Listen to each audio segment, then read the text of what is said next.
आज मैं आपको बताऊंगी पायरिया के बारे में। पायरिया आखिर होता क्या है, कौन सा लक्षण इसमें पहले आते हैं, किस स्टेज तक हमें काफ़ी देरी हो जाती है, क्योंकि पायरिया एक बहुत ही डेंजरस बात यह है इसकी कि ये एकदम साइलेंट होता है और इसमें दर्द नहीं होता है। तो मैं हूँ doctor Sangeeta Khandelwal from Curewell dental Kota से।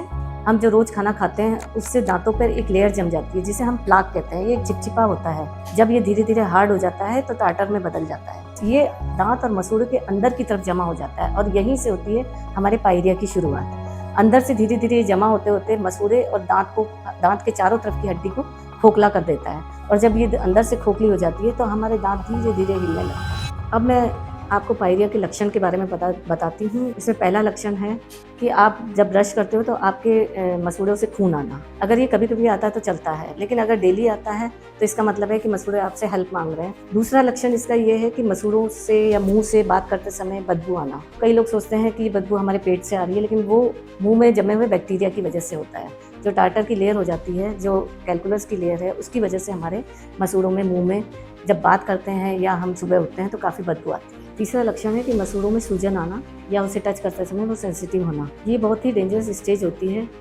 इसी से यहाँ से ही पायरिया काफ़ी तेज़ी से बढ़ने लगता है और इसी स्टेज पे पेशेंट हमको बोलते हैं कि मैडम हमारे दांत काफ़ी लंबे हो गए हैं, और यही वो स्टेज है जहाँ से हमारी पायरिया की शुरुआत होती है। पायरिया में अधिकतर लोग सोचते हैं कि ये दांत की प्रॉब्लम है, जबकि ये दांत की हड्डी का नुकसान हो रहा होता है। और इस हड्डी का ये जितना ज़्यादा हड्डी गलती जाती है उतना ही हमारा नुकसान बढ़ता जाता है और हमारा ट्रीटमेंट लंबा होता जाता है। अब सवाल ये उठता है कि अगर आपको पायरिया हो रहा है आपको, तो हम क्या करें। फर्स्ट है, आप सॉफ्ट ब्रशिंग करें, ज़्यादा हार्ड ब्रशिंग ना करें क्योंकि इससे मसूड़े छिलने के चांसेस होते हैं। दूसरा, आप गुनगुने पानी में नमक डाल के कुल्ला करें। तीसरा, विटामिन सी से भरी चीज़ें लें आप, जैसे फ्रूट्स एंड वेजिटेबल्स जिसमें विटामिन सी भरपूर होता है। चौथा, हम ऑयल पुलिंग कर सकते हैं। ऑयल पुलिंग कोकोनट ऑयल से भी कर सकते हैं हम। लेकिन यहाँ मैं एक बात बता दूँ कि ये रेमेडीज़ सिर्फ ट्रीटमेंट नहीं है, ये एक सपोर्ट का काम करती है।